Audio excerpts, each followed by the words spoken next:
Well, folks, today we are going to be looking at what could be a very probable matchup between the current Vice President JD Vance and AOC, a congresswoman from New York right now. Now, we know it is very, very probable that we could see a 2028 matchup between these two, and that is why it's so important that we analyze and take a look at what the implications could mean for the 2028 election. JD Vance, by all measures right now, is leading the Republican primary when it comes to polling. Right now, on the average poll, JD Vance leads his nearest competitor by 25 points. Now, you have to consider, in these polls, they're also polling for Donald Trump Jr., which I'm sure you all heard his colorful response when he was asked if he would run for president. We're not going to put it on here, but very colorfully said that he is not going to be running in 2028. You have people like Vivek Ramaswamy, which I don't see him jumping in the race. He has made it very clear he is trying to build a statewide profile in Ohio. He's running for the governor's race. So a number of people in here. So I think you could really see a close race between Vice President JD Vance, Florida Governor Ron DeSantis, Nikki Haley, Ted Cruz. I think you could see a number of different candidates jump in this race, but by and far, JD Vance is leading the pack 3.5 years out, receiving roughly in the aggregate about 44% of the poll. Now, you flip over to the other side, and you look at AOC. AOC right now is pulling right around 12%, so running about, what would you say, 14 points behind Kamala Harris in the typical polling. And we really have to take a look at this polling and analyze it. And what does this polling actually mean? You may look at this and say, Harris is up 10 points on average in the poll. That is not a good place to be. Look back to 2012, 2013. Who was leading the Democrat primary? You had Hillary Clinton leading in primary polling by 50 or 60 percentage points. This is not a clear frontrunner.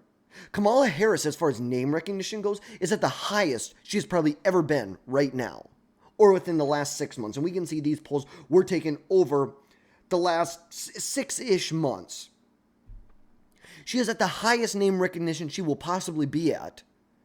And she is still only receiving 1 out of every 4 Democrat primary voters vote. That is not a good place to be as the, quote, incumbent in this race.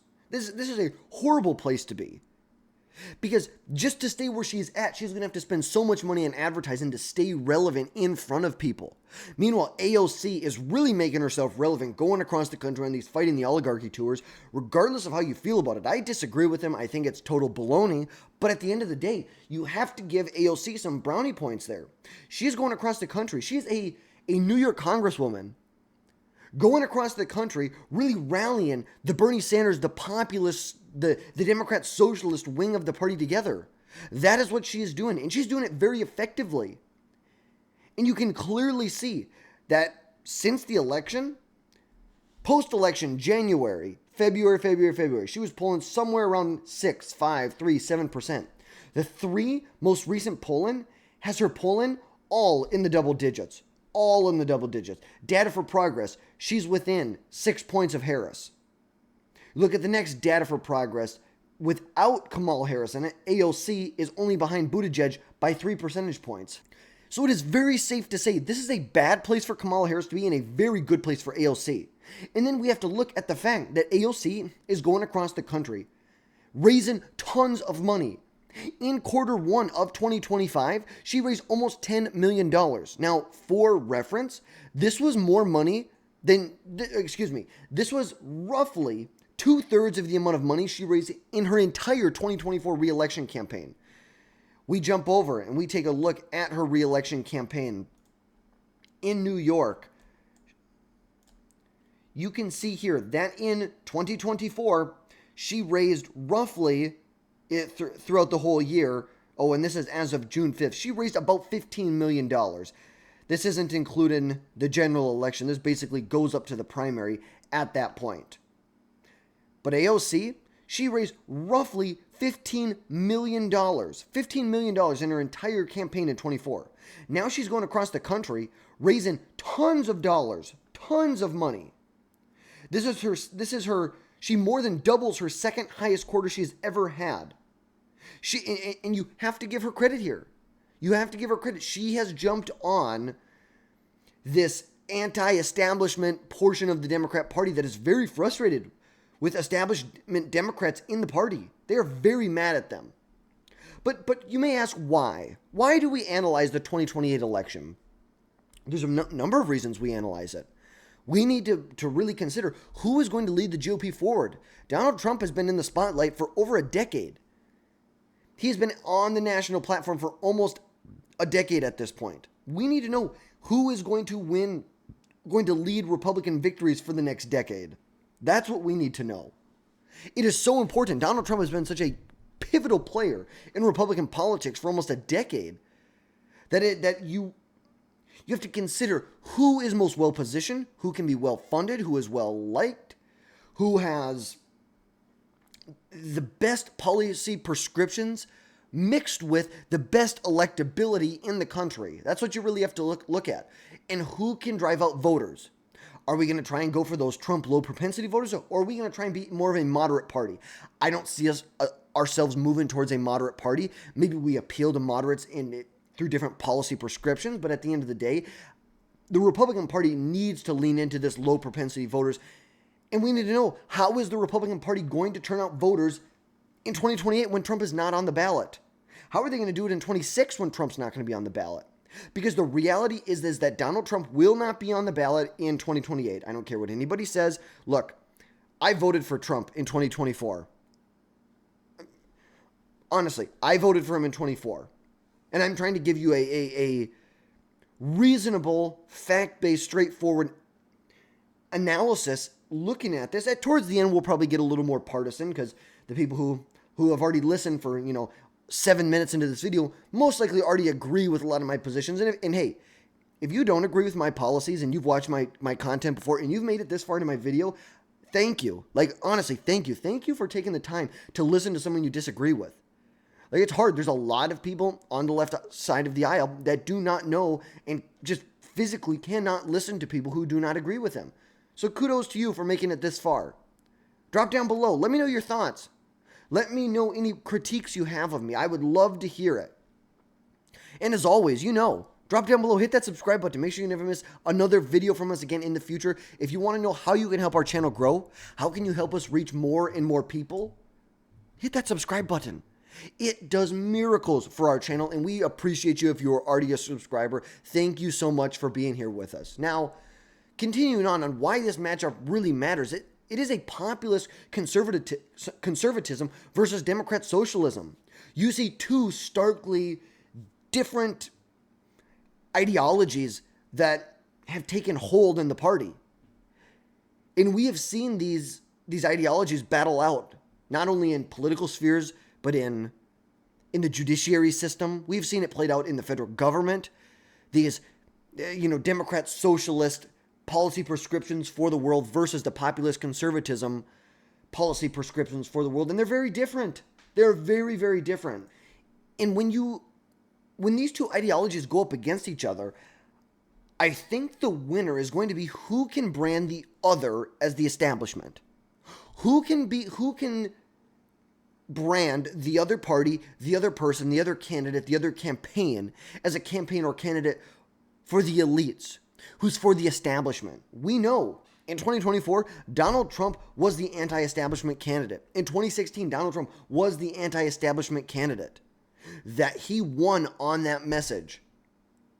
And then you're also looking at a huge generational shift. You would see both parties finally jump into the next generation.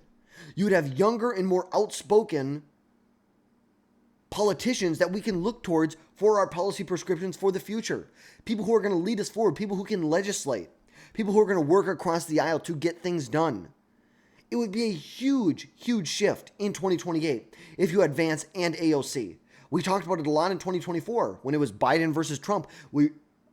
A lot of people thought it would be the winner of the 2024 election would be whoever cried uncle first, whoever jumped to the next generation first, whoever kicked out their de facto nominee, their incumbent first. People thought if the Republican Party kicked Trump out, said no, and went with someone younger, that they would win. And the same thing was said with the Democrats and Biden. If the Democrats would have allowed a primary and kicked Biden out, they thought that he would have had a serious or the Democrats would have a serious possibility to win the presidency in 2024, even though there were very unpopular policies associated with the Democrat Party in the previous 4 years. But ultimately, neither flinched until Biden flinched 107 days out when he was pushed out of the party. He was pushed out of the race, and obviously they did it way too close to the election, and they did not get the results they were looking for, and most people assumed.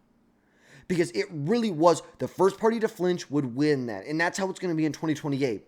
The first party to flinch, the first party to go to the next generation of leadership, that's who's going to win.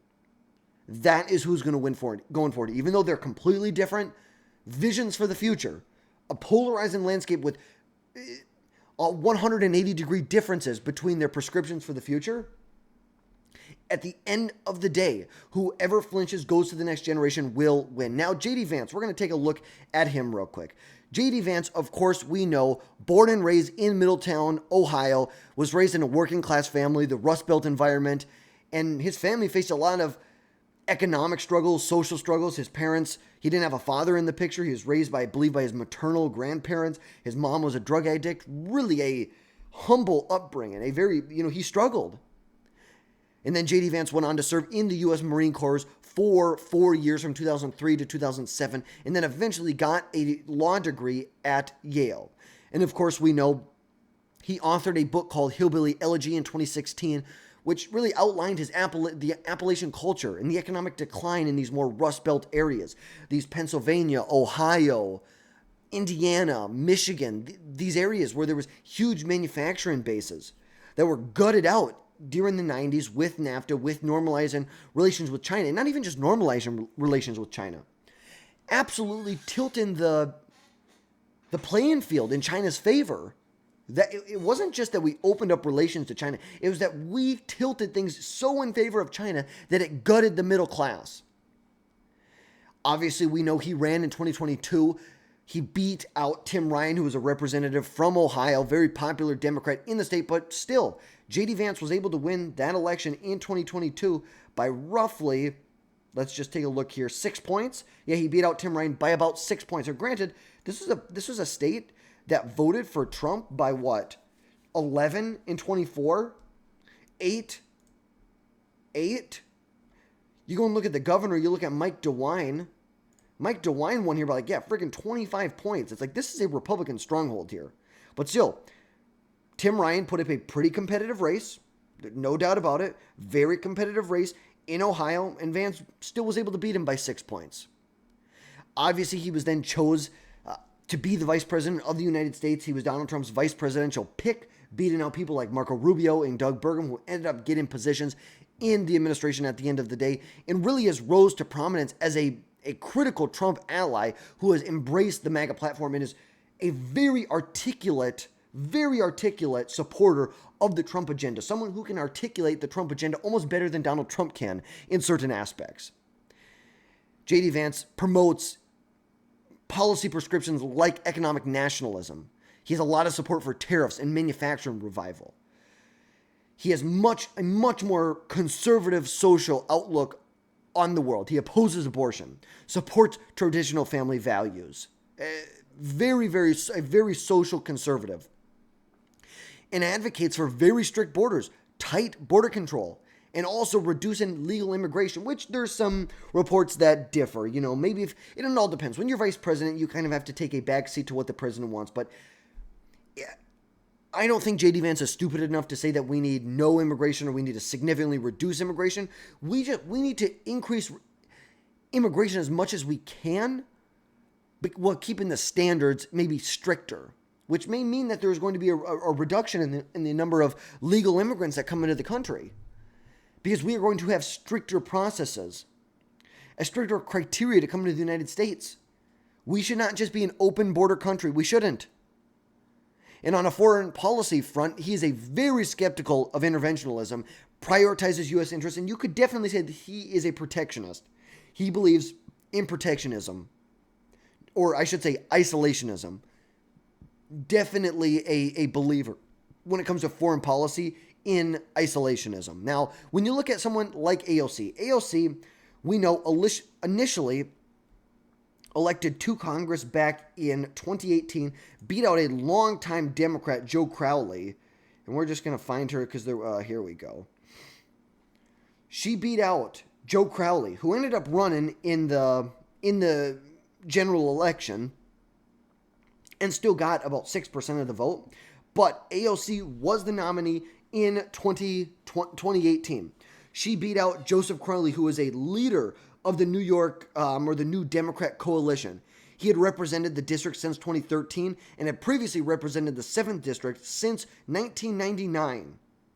He'd been reelected to a 10th term in 2016 with 83% of the vote. And Joe Crowley was seen as a potential successor to Nancy Pelosi, as a House leader or a speaker and when he sought reelection in 2018. And we know that the bartender, backed by people like Bernie Sanders, pushed her. We all saw the video, how surprised she was that she even won here.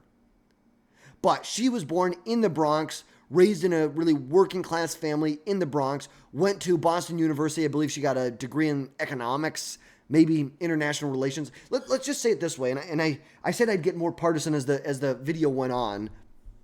Hopefully I've been able to give you some facts, and hopefully you can decipher between some partisan comments I make versus actually trying to deliver the facts to you, but also, of course, with my spin on it, because at the end of the day, I'm a pundit. This is a political commentary show. So you have to expect my opinion to jump in here. But ultimately, she should ask for a refund from Boston University, because that degree in economics has done her no favors. She is probably one of the least versed congressmen in Congress, period. Out of all the people in Congress, she's probably the least versed when it comes to having an actual in-depth understanding of different economic theories and economic processes that occur within the economy. One of the least versed, least intelligent people in Congress. And now we know she worked as a bartender and as a local organizer before entering politics in 2018. And she eventually became a member when she was elected in 2018 after defeating Joe Crowley, won in the general election, became one of the progressive leaders in Congress. And she joined a group of 3 other congresswomen, Anaya Presley, Ilhan Omar, and Rashida Tlaib, and they were known as the Squad. The Squad. She has promoted key policy positions like the Green New Deal, aggressive climate action at whatever the cost is. She has advocated for $10, $20, $30 trillion in climate action over the next decade, putting trillions of dollars into renewable energy, regardless of what the cost is to the American consumer, no matter what the debt burden is. She doesn't care. She is pushing for the most radical climate agenda in history. One of the most. She also supports horrible policy prescriptions like Medicare for All, a wealth tax, and student debt cancellation. We can go one by one. Medicare for All, okay, here's the thing. The one area where Medicare for All, or like a single payer system, where it works is emergency care. I break my arm, I need to go to the hospital, I need to get it taken care of. Medicare, a single payer system, typically does well when it comes to emergency services like that. But when it comes to a nuanced, complex diagnosis that you get, you have some form of rare cancer. You have even basic cancers like prostate cancer, breast cancer. It could take 6 months to a year for you to get all of the doctor's appointments that you need to go through in order to eventually get surgery. Then you're going to have to wait another 6 months to get surgery. There are serious wait times, rationing of care in systems like this where there is no incentive for, there is no incentive, there's no competition. They're lethargic. They spend millions, if not billions and trillions of dollars for Medicare for All, and then you have to wait 9 months for a knee replacement. Why do you think people who have some of the most complex cancers come to the United States? You know where they go? They go to Rochester, Minnesota, where the Mayo Clinic is. That's where they go. They don't go to Canada. They don't go to the UK. They come to the United States of America because we have the best healthcare system in America. It's not perfect, by no doubt. It is not perfect. There's a lot of logistical issues when it comes to our healthcare system and how we pay for it. The insurance portion of it, I could spend 3 or 4 hours discussing that. But at the end of the day, these horrible policy prescriptions, then of course canceling student debt, it's stimulus to the economy. It's inflationary spending. Because the debt does not get canceled. It is transferred from the individual borrower. It is grouped together and then put on to onto the federal debt. That is all that happens. The United States then has to issue new bonds, new T-bills in order to fund canceling that amount of student debt. Why should someone get their student debt canceled? Why? Just across the board, why? Please, someone let me know down below. I would love to know why across the board. I can see it if you go into an industry and they have some sort of program, you work 10 years with this job will pay off your student debt at the end of it. Okay, great. Maybe if you want to talk about using tax policy or using student grants for student loans or to go to college for certain types of degrees, you should not be able to go and apply for a grant from the federal government. Let's say you have one person who's getting a degree in gender studies, and then you have environmental studies, and then you have someone who's going to be a doctor or a nurse.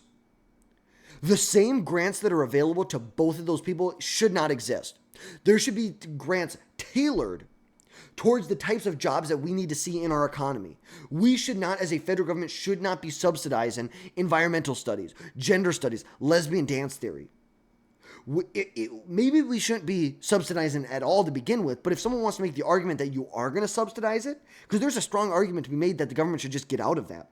They should get out of lending or processing loans for students who want to go to college. We've seen the cost of schooling increase at the same time when the federal government has got in the student loan business. I think there's a fair case to be made, but also, if someone's going to make the case that we should have some subsidies, it should be very tailored toward nurses, engineers, pilots, doctors, computer engineers. That is who it should be tailored to, not your lesbian dance theory, not someone who doesn't know what they want to do with their life and they decide they're just going to go for gender studies. Absolutely not. And of course, we know AOC advocates for a equity lens when it comes to the criminal justice system. She thinks things should be equitable. That people should have the same outcomes at the end of the day, regardless of what they did. They should have the same outcomes. That's where you see people like Mary Moriarty, who is refusing to prosecute a government employee who worked for the state of Minnesota, the Human Health Services, who keyed Teslas and caused $21,000 in property damage. The far left soft on crime district attorney refuses to prosecute him. And it's a joke. She wants to see things through this lens where, if let's say a white person and a black person commit the same crime. Well, we should be more lenient to the black person because we should be more understanding of the background and the cultural differences. No. The rule of law should have nothing to do with that. You commit the crime, you go to jail. I agree. Prison reform could be a thing where we focus more on rehabilitation, but at the end of the day, there has to be a limit. If a black man kills someone and a white man kills someone, the punishment should be relatively the same if the facts from each case are relatively the same.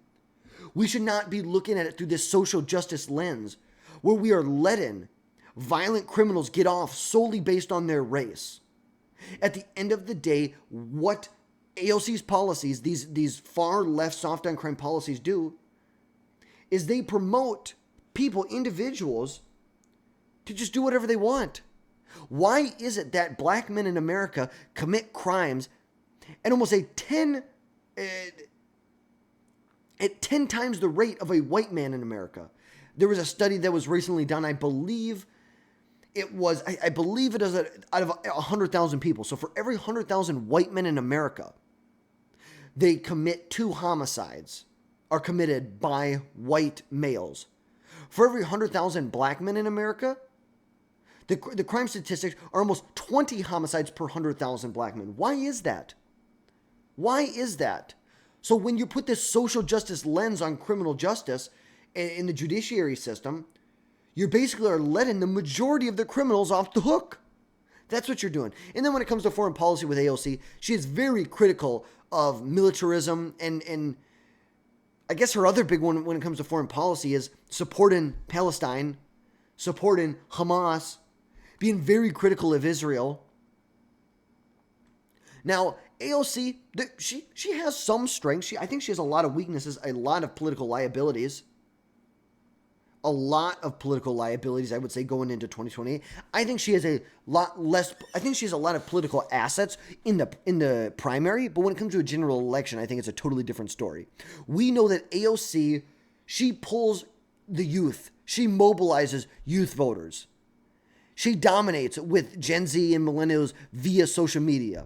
And her progressive energy really inspires a base with bold policies. They're not looking for milquetoast candidates.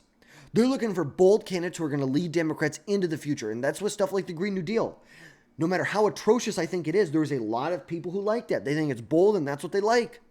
We know AOC does well with Hispanic, Black, and urban voters. It'd be interesting to see. Even an AOC-Donald Trump matchup, that'd be very interesting to see. With the Republican Party pulling a lot more Hispanic support over the last 25 years, how would someone like AOC, or even someone with Hispanic background, I don't know, was Kamala Camel Toe, did she have a Hispanic background? We really don't know, because she was Indian, then she was Black. We don't need to get into it, but how that would all play out. But at the end of the day, she's a very charismatic person, and she's a great communicator. Even though the stuff she is communicating is total garbage brain rot, she's a great communicator. You see her, she may not have great policy prescriptions, but she knows how to put on viral debates, viral videos on social media with a relatable backstory. You can't deny that at the end of the day. She has, even though she's an empty suit, she's an empty suit that still knows how to make noises that energize a big portion of the Democrat base. But ultimately, her weaknesses come down to her socialist policies. They come down to these extremely socialist policies that she supports. The GOP will attack this. This is a huge liability. This will scare off moderate Democrats, independents, and swing voters. And ultimately, having very limited executive experience. She has not been an executive in really any sort of organization, whether it was political, whether it was in the private sector. Really, the only experience she has is being a bartender and being in Congress since 2018. Which ultimately, you are one of 435 when you're in Congress. You don't stand out. And it's not like she's been in the leadership with the Democrats. But it's like good, and I think one of her biggest weaknesses is going to be explaining to people in Ohio, explaining to people in Michigan, in Pennsylvania, people in Indiana, why is it that we can't frack in America? Why? Good luck telling all the oil workers that we're not going to frack in America, that you're going to eliminate their jobs overnight, that we're going to focus on renewable energy, which is, with all of the process of building the infrastructure out for renewable energy, there may be a net negative effect on the environment overall by transitioning to this.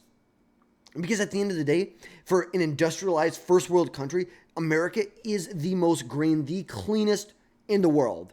There's no doubt about it. And AOC is going to struggle in places like Michigan, Ohio, Indiana, Pennsylvania. Pennsylvania and Michigan obviously are swing states, and those are the big ones. Good luck explaining to these people, these oil workers, these people who work with manufacturers, people who work in factories. Good luck explaining to them why you can't drill anymore. Good luck explaining to them why we need to ship more of our jobs overseas. And the idea of Medicare for all, great, yeah. The idea, who wouldn't love the idea of Medicare for all? Just in a bubble.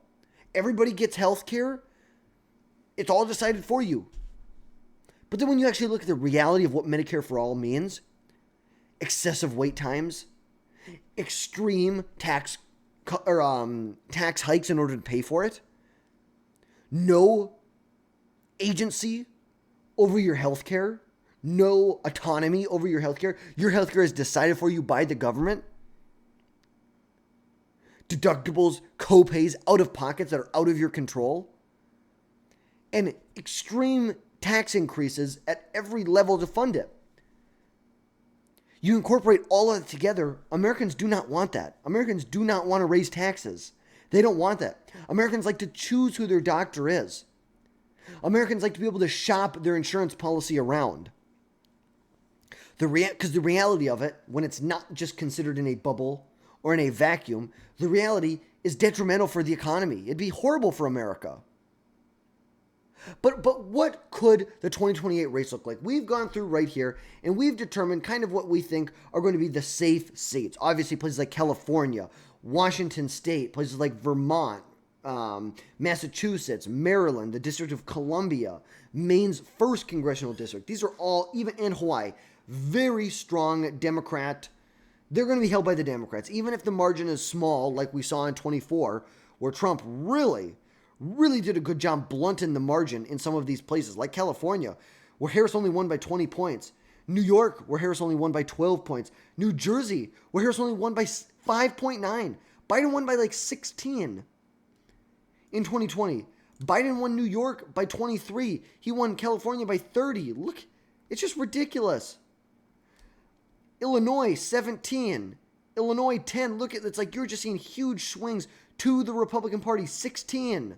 14. Like, huge swings to the Republican Party here. Huge swings.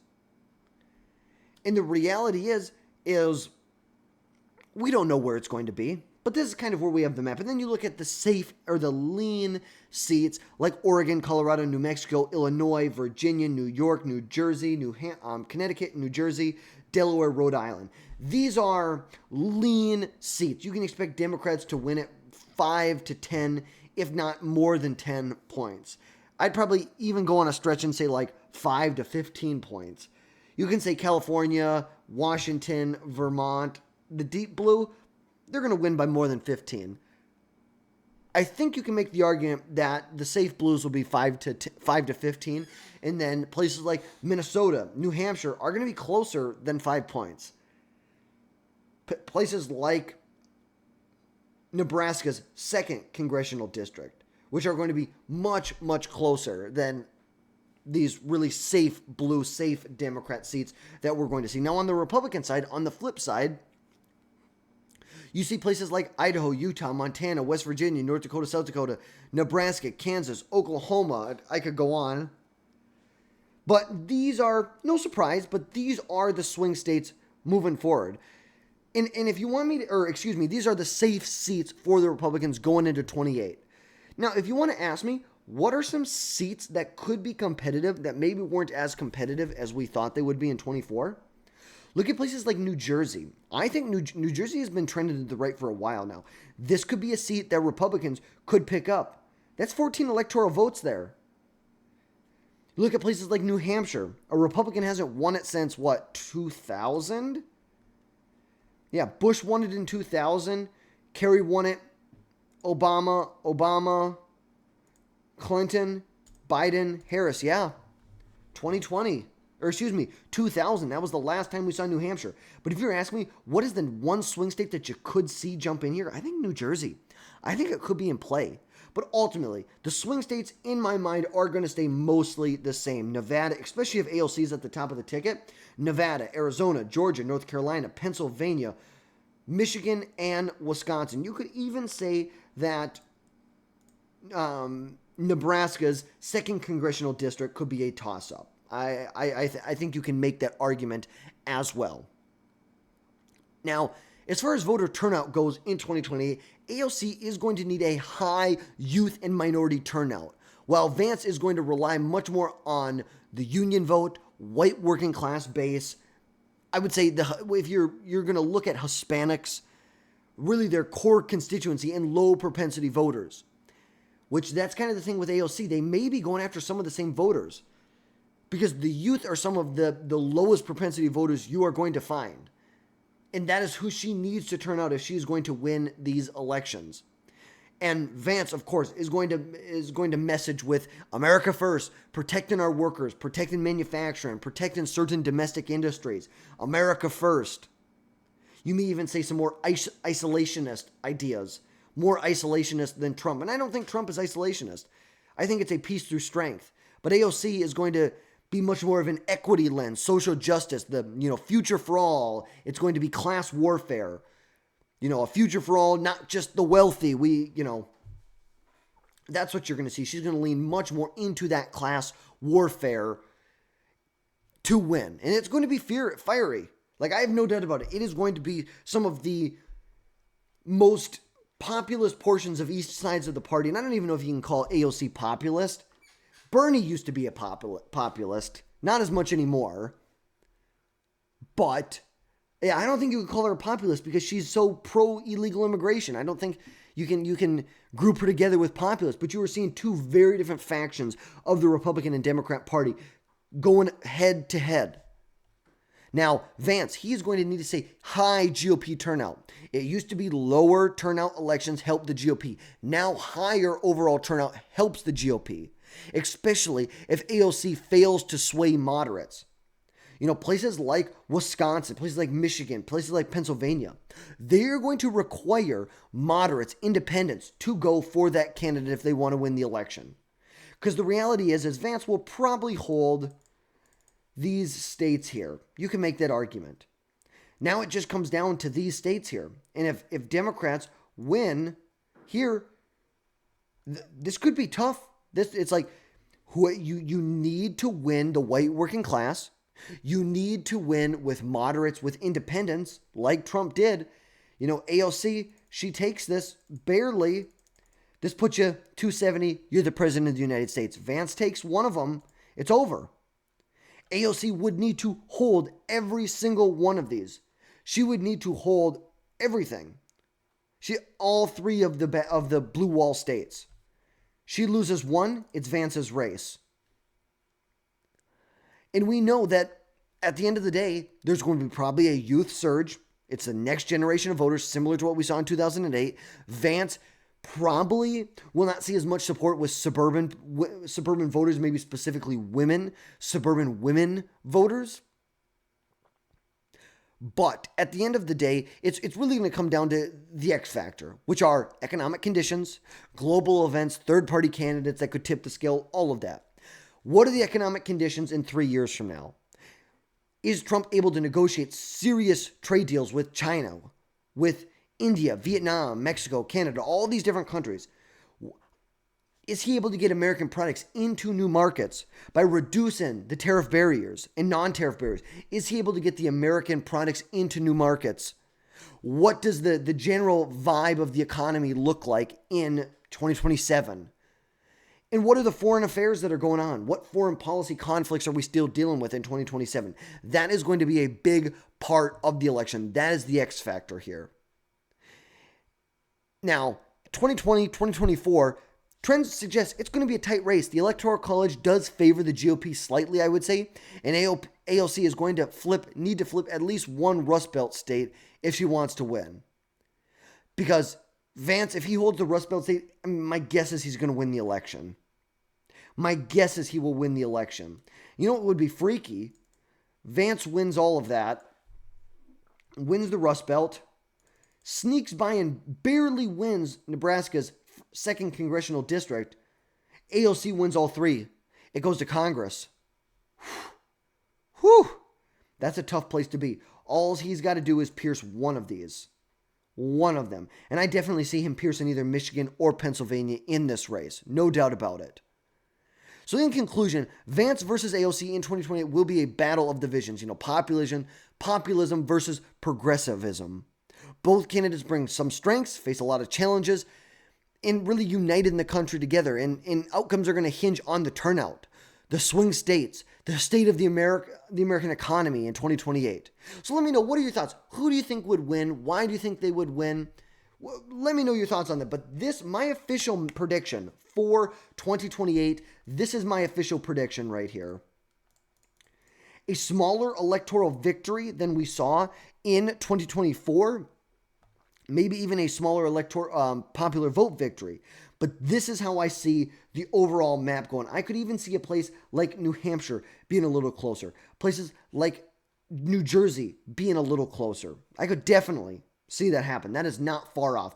But my official prediction, Vance 302, AOC 236. Let me know your thoughts down below. Don't forget to subscribe to the channel. Hit that notification bell so you never miss another video from us again in the future. And once again, I appreciate you guys watching. We're 40 minutes into this. Thank you so much if you made it this far into the video. And have a wonderful rest of your night.